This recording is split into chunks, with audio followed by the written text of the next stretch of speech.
Oh God, it's through the secondary barrier. Erebus is through. Christie Schafale's voice crackled through the emergency comm system, distorted by electromagnetic interference that shouldn't exist. The timestamp read 3:47 a.m., February 15, 2025, 2 miles beneath the Pacific Ocean's surface at Mariana Research Station.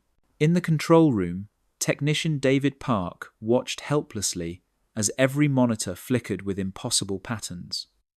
Christie, get out of there. Initiate emergency ascent protocol. But the evacuation pods were already offline, their systems corrupted by the thing they'd pulled from the trench. Through the static-filled feed, Christie's breathing came in panicked gasps. It's not responding to the containment fields anymore. God, it's changing. The walls are. Her words dissolved into a scream as the lights in Section 7 went dark, one by one, like dominoes falling toward her position. The last thing the surface team heard was Christie whispering, almost resigned, "We were wrong about everything." It was never trying to communicate, it was learning how to. Then, nothing. Just the endless static of dead air from 0 meters below. Christie Schafale, the woman who discovered proof of non-terrestrial intelligence on Earth, who revolutionized our understanding of life itself, was gone. What remained was footage too disturbing for public release, a creature that defied physics and questions about how humanity's greatest discovery became its most horrifying disaster. You're watching Depths of Discovery. Subscribe if you dare to learn what really lurks in Earth's final frontier. Because what happened to Christie Schafale wasn't just a tragedy. It was a warning we're still not ready to understand. Dr. Christie Schafale wasn't supposed to change the world.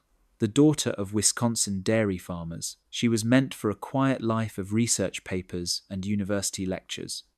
Instead, she became the woman who found something in the deep that shouldn't exist and died trying to prove we could coexist with it. At 34, Christie held 3 PhDs, marine biology, xenobiology, and theoretical physics. Colleagues called her brilliant but reckless. The media called her the Abyss Whisperer. Christie called herself lucky to live in an age where humanity finally had technology to explore Earth's last mysteries. She couldn't have known that some mysteries are meant to remain hidden. Christie's career began conventionally. After graduating MIT at 19, she joined NOAA's deep-sea exploration program. But while others studied known species, Christie obsessed over anomalies, the electromagnetic dead zones, the impossible pressure readings, the sonar shadows that moved against ocean currents. The ocean isn't just hiding new species, she wrote in her 2020 paper. It's hiding new forms of existence. That paper caught the attention of Deepwater Dynamics, a private research consortium funded by tech billionaires and defense contractors. They offered Christie unlimited resources to pursue her theories. In 2023, she led the expedition that would change everything. The discovery happened on August 14, 2023, at coordinates that remain classified. Christie's team was investigating electromagnetic anomalies near the Mariana Trench's deepest points when their sensors detected something massive, alive, moving, and generating energy signatures that violated known physics. First contact wasn't with the stars, Christie later told reporters. It was with our own planet's depths. The entity, codenamed Erebus, after the primordial god of darkness, defied classification. It wasn't carbon-based like Earth life, yet it wasn't mechanical. It existed in states between solid and liquid, could manipulate electromagnetic fields, and appeared to demonstrate intelligence beyond human comprehension. Christie became obsessed. While other scientists recommended extreme caution, she pushed for direct interaction. She developed revolutionary translation algorithms, attempting to decode the creature's electromagnetic emissions as language. By December 2023, she claimed breakthrough. Erebus was communicating. It's not hostile, she insisted during heated safety meetings. It's curious, It's been alone down there for possibly millions of years. We're its first contact with intelligence too. Videos of Christie's interactions with Erebus went viral. Through reinforced, transparent aluminum barriers, she would stand inches from the creature's ever-shifting form, her hands pressed against the barrier as electromagnetic patterns danced between them. The footage was beautiful and terrifying, a human woman apparently communicating with living darkness. But colleagues noticed troubling changes in Christie. She worked 20-hour days, rarely left the station, and became increasingly defensive about Erebus. She stopped seeing it as a subject to study, recalled Dr. James Yamoto, former research partner. She saw it as an individual deserving rights, respect, even friendship. When the Department of Defense tried militarizing the discovery, Christie threatened whistleblowing. When safety inspectors recommended terminating the project, she accused them of xenophobia. She'd invested everything, her reputation, her health, her sanity, in proving humanity could peacefully coexist with the impossible. Christie believed she had a connection with that thing, said her sister, Margaret. She'd tell me it was lonely, that it just wanted to understand us. I begged her to come home, to take a break. She said she couldn't abandon it. By January 2025, Christie was the only researcher who still entered Erebus's containment area directly. Others worked through robotic proxies, but Christie insisted physical presence was necessary for authentic communication. She'd spend hours in the observation chamber, surrounded by electromagnetic fields that made other researchers nauseous. The last video of Christie alive, recorded February 14, shows her preparing for what she called a communication breakthrough session. She looks exhausted but excited, explaining to the camera that Erebus had been showing new patterns, signs of what she interpreted as trust. Tomorrow, we're removing the final barrier between the main chamber and observation deck, she says, smiling. After 18 months, Erebus and I will finally share the same space, no barriers, just understanding. The video ends with Christie looking directly at the camera. If you're watching this, it means we've proven that humanity doesn't need to fear the unknown. We just need to listen. 20 hours later, she would be dead. Erebus shouldn't exist. Every law of physics, every rule of biology said so. Yet there it was, pulled from depths where pressure should crush any known matter, thriving in conditions that defied scientific understanding. It was humanity's first contact with something truly alien, not from space, but from Earth's own hidden depths. First detected by deep-sea mining probe MD-447 on June 3, 2023, Erebus appeared as an electromagnetic anomaly roughly 200 meters across. Initial reports dismissed it as equipment malfunction, but when 3 separate expeditions reported identical readings, Deepwater Dynamics launched a full investigation. What they found changed everything. Erebus existed in a state between phases of matter, not solid, liquid, or gas, but something that shifted between all three while maintaining cohesion.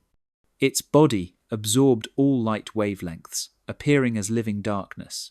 Under certain electromagnetic stimulation, patterns would emerge across its surface fractals that hurt to perceive directly, geometries that shouldn't exist in three-dimensional space.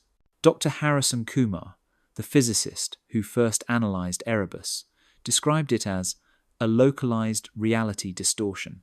The creature generated electromagnetic fields that interfered with electronics, bent light around itself, and created pressure differentials that shouldn't be possible. Most disturbing was its apparent ability to manipulate organic matter at the molecular level. We tried taking samples, Kumar testified. The extraction tools would enter its mass, then emerge changed metal transformed into organic compounds, plastics restructured into crystalline formations. It wasn't just alive, it was rewriting the rules of matter itself. Size estimates varied wildly. Erebus could compress itself to fit in a 10-meter containment unit or expand to fill chambers 100 meters wide. It demonstrated no consistent form, though it seemed to prefer configurations that minimized surface area, often appearing as perfect spheres of living void. Intelligence assessments were even more troubling. Erebus learned at an exponential rate. Within weeks of containment, it had decoded the station's electrical systems, begun interfering with communications, and demonstrated understanding of human behavior patterns. It would anticipate feeding schedules, respond to specific researchers differently, and even appear to demonstrate preferences. Christie believed these were signs of sentience. Others saw predatory behavior. The first incident occurred November 2024. Erebus breached primary containment using a method still not understood somehow, phasing through solid titanium barriers. It killed 2 maintenance workers before Christie managed to calm it using electromagnetic pulse patterns she'd developed. The deaths were classified as equipment failures. More incidents followed. Erebus would test barriers systematically, probing for weaknesses. It learned to manipulate the station's life support systems, creating pressure changes that induced vertigo and hallucinations. Some researchers reported nightmares of drowning in darkness, waking to find Erebus pressed against their quarters' viewports. "It was studying us," said former security chief Michael Torres. "Learning our weaknesses, our fears." Christie called it curiosity. I called it hunting behavior. The most disturbing discovery came in January 2025. Analysis of Erebus's electromagnetic emissions revealed they matched human brainwave patterns, specifically the patterns of researchers who'd spent the most time near it. The creature wasn't just learning about humans, it was copying them, integrating their neural patterns into its own alien consciousness. Christie saw this as breakthrough proof of communication. Critics warned it was something else entirely. Erebus was learning to mimic humanity, perhaps to manipulate or replace it. The discovery sparked fierce debate about the creature's true nature and intentions. Physical interactions with Erebus proved increasingly dangerous. The creature could extend tendrils of its matter through microscopic gaps, infiltrating systems thought secure.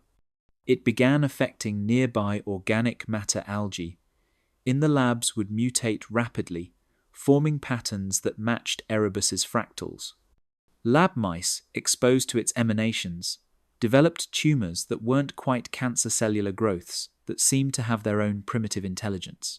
Dr. Lisa Park, xenobiologist, warned that Erebus might not be a single organism, but a colony intelligence, possibly the remnant of a civilization that had transcended physical form. "We're not studying an animal," she argued. "We're studying something that might have once been like us before it became this." Christie rejected such theories. She maintained Erebus was simply different, not malevolent. Her final research notes, recovered after the disaster, reveal increasing obsession with joining, or understanding, the creature on its level. She wrote about dreams where Erebus spoke to her, showing her visions of Earth before humanity, of oceans teeming with impossible life. The final entry, dated February 14, 2025, is most chilling.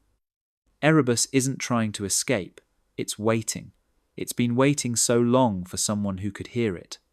Tomorrow, I'll finally understand what it's been trying to tell us. The barriers aren't protecting us from it, they're preventing us from evolving. Station psychological evaluator Dr. Amanda Reeves later testified that Christie showed signs of extreme stress and possible external mental influence, but her warnings were ignored. Christie was too valuable, her research too groundbreaking. The station needed her expertise. They would realize too late that Erebus needed her too, but not in the way anyone imagined. Mariana Research Station was humanity's deepest permanent outpost, a 4.8 billion testament to human ambition built where humans were never meant to exist. But beneath its cutting-edge facade lay a structure riddled with compromises, shortcuts, and decisions that prioritized profit over safety. Construction began in 2021, rush to meet investor deadlines.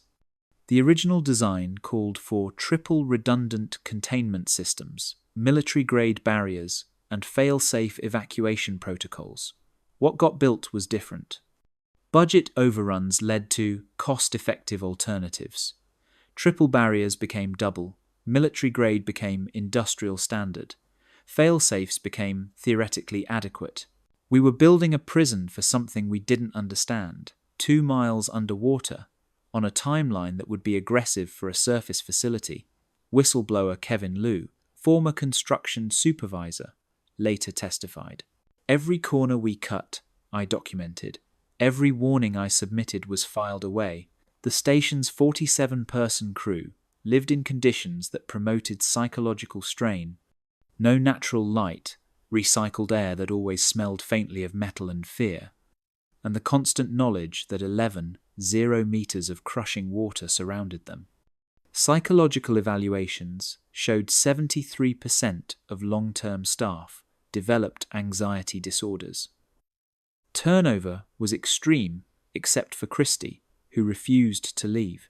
When Erebus arrived in October 2023, the station transformed from research facility to prison. Deep water dynamics, under pressure from defense contractors who saw military applications, demanded immediate results. The creature that could manipulate matter and energy could revolutionize warfare if it could be controlled. Dr. Marcus Webb, former station director, revealed the real agenda. We weren't there for science. We were there to weaponize that thing. Christie was the only one who could get close to it without dying, so they let her maintain her peaceful research fantasy while they collected data for other purposes. Safety violations accumulated like sediment. Emergency systems failed monthly. Containment barriers showed microfractures that were patched rather than replaced. The station's AI repeatedly warned of catastrophic failure risks until it was reprogrammed to be less alarmist. January 2025 brought the worst compromises. Military oversight increased, with Colonel Sarah Mitchell arriving to assess defensive applications. She immediately clashed with Christie, who threatened to destroy her research if Erebus was weaponized. Dr. Schafale is emotionally compromised, Mitchell wrote in classified reports. She exhibits possessive behavior regarding the entity and actively obstructs defense-critical research. Recommend immediate replacement. But Christie couldn't be replaced. She was the only person who could approach Erebus without triggering violent reactions. The creature had become fixated on her, responding to her presence with patterns that seemed almost affectionate if alien darkness could show affection.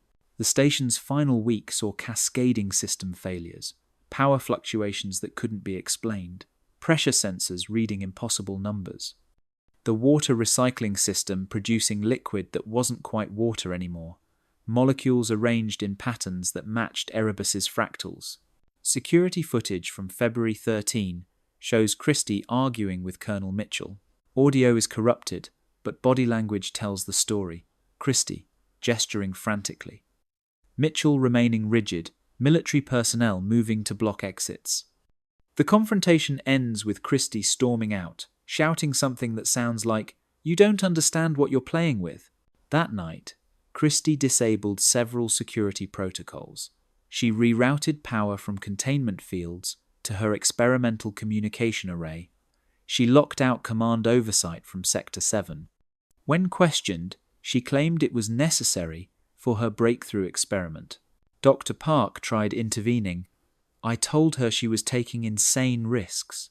She looked at me with eyes that weren't quite right anymore and said, "The only risk is not understanding." Erebus has been patient, but patience ends. February 14's maintenance logs show impossible readings. Containment, field strength, fluctuating wildly. Temperature drops in sectors nowhere near Erebus. And most disturbing, biological matter appearing in the water filtration systems. Human DNA, but wrong, rearranged, improved, Christie might have said. The final safety meeting occurred at 2,200 hours, February 14. Colonel Mitchell demanded full lockdown, immediate evacuation of non-essential personnel, and termination protocols for Erebus. Christie responded by barricading herself in Sector 7 with the creature. "If you try to hurt it, I'll release it," she transmitted. "Erebus isn't our prisoner. We're its guests. And we've been very poor hosts." Station Director Webb made the fatal decision. Let Christie proceed with her experiment. One more day of data, then they'd initiate forced evacuation. The military could have their weapon or their specimen, but first, they'd see what Christie's communion produced. "We thought we were in control," Webb later testified through tears. "We thought barriers and protocols meant something. But Erebus had been in control from the beginning. It was just waiting for the right moment. And Christie was going to give it that moment." At 300 hours, February 15, Christie entered the containment chamber for direct contact with Erebus. She disabled the final barriers between them. Station records show her last login to the research database. "Today, humanity evolves or dies. Erebus will show us which we deserve." 47 minutes later, Mariana Research Station's emergency beacon activated. By then, it was already too late. February 15, 2025, 300 hours. Christie Schafale stood before the final containment barrier, her hand hovering over the release mechanism. Behind her, the command center erupted in protests through the intercom. Ahead of her, Erebus waited a sphere of perfect darkness that somehow seemed expectant. "Christie, this is Director Webb. Stand down immediately. Security is en route." Webb's voice crackled through speakers, but Christie had already removed her earpiece. She spoke instead to the cameras, to history, to anyone who might understand. "For 18 months, we've treated Earth's most remarkable discovery like a prisoner. Today, I'm going to show that trust, not fear, is how humanity moves forward." The barrier dissolved with a sound like reality tearing. For 13 seconds, nothing happened. Christie stood perfectly still, arms spread slightly, as Erebus remained motionless. The darkness seemed to breathe, pulsing with patterns that hurt to perceive through the monitors. Then, slowly, tendrils of living void extended toward her. "It's beautiful," Christie whispered, tears streaming down her face. "It's showing me, oh God, the things it's seen, the Earth before everything." The tendrils made contact. Christie's scream wasn't entirely human. It was the sound of matter reorganizing, of consciousness expanding beyond biological limits. Her body convulsed as darkness spread across her skin like living tattoos, fractals writing themselves into her flesh. But she didn't pull away. She stepped forward, deeper into Erebus's embrace. In the control room, chaos erupted. "Biosigns are off the charts," Medical Officer Stevens shouted. "Heart rate 200, 250. These readings are impossible." Colonel Mitchell took command. "Initiate Protocol 7. Flood the chamber with electromagnetic pulses." "Kill that thing."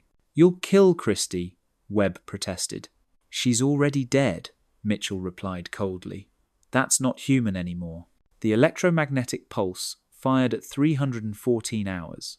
The station's lights dimmed as massive capacitors discharged directly into Erebus's chamber.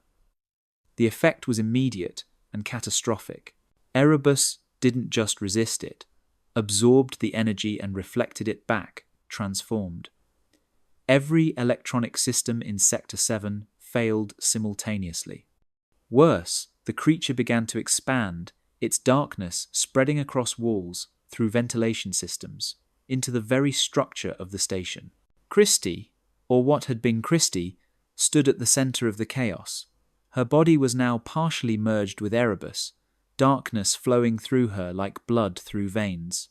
When she spoke, her voice came from the station's speakers, from the walls themselves. "You try to kill what you don't understand, just like humans always have. But Erebus isn't the invader here. You are. This was its world first." Security Team Alpha reached Sector 7 at 318 hours. The footage from their helmet cameras remains classified, showing things human eyes weren't meant to process.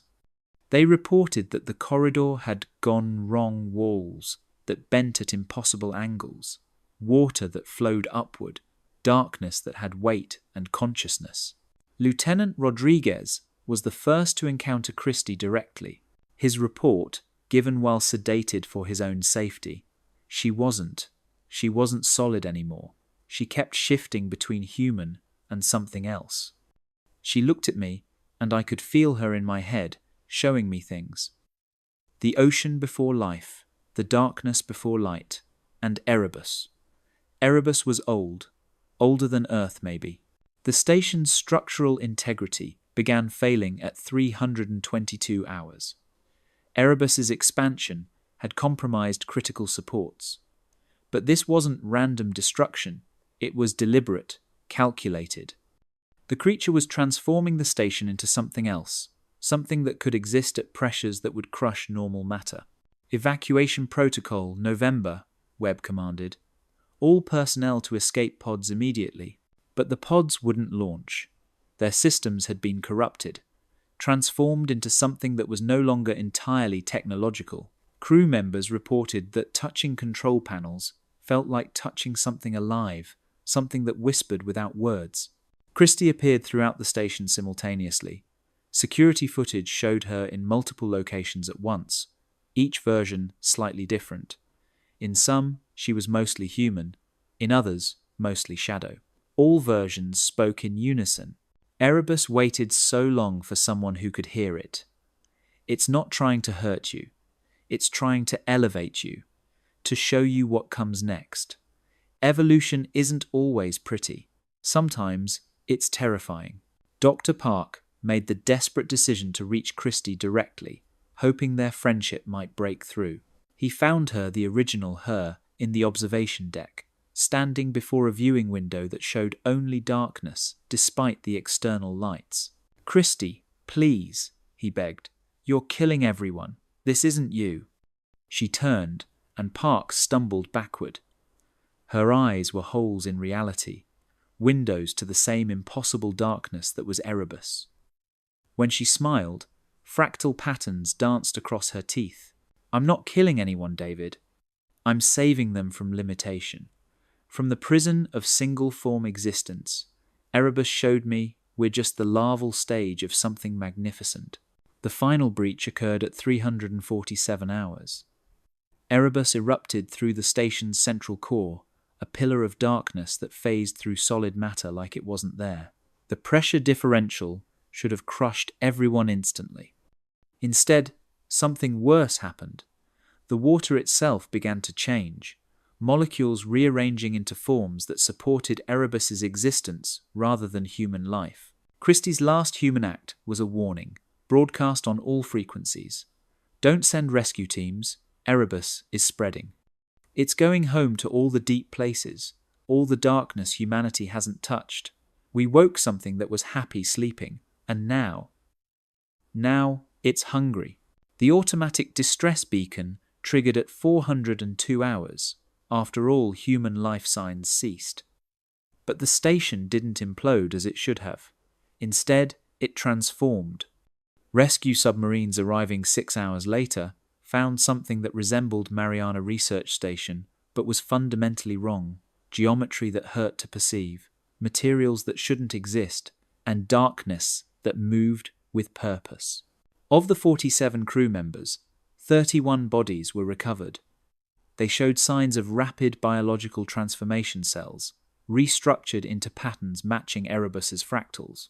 The remaining 16, including Christie Schafale, were never found. Officially, they were listed as presumed dead, but deep-sea monitoring stations still detect anomalies, electromagnetic signatures that match Christie's transformed brainwaves. Transmissions in frequencies humans can't properly hear, saying things like, "We're still here," and "Evolution is patient," and "The darkness is beautiful once you stop fearing it." The Mariana Trench is now off-limits to all research, not because authorities fear Erebus, but because 3 subsequent expeditions have gone missing. their last transmissions reporting contact with something that sounds like Christie, inviting them to join the next phase. Dr. Christie Schafale died on February 15, 2025, but something wearing her consciousness, merged with an intelligence older than human comprehension, might still be down there, waiting, growing, spreading through Earth's deepest places. And sometimes, in the electromagnetic static picked up by deep-sea monitors, you can hear what sounds like her voice. I was wrong. It wasn't trying to communicate, it was recruiting.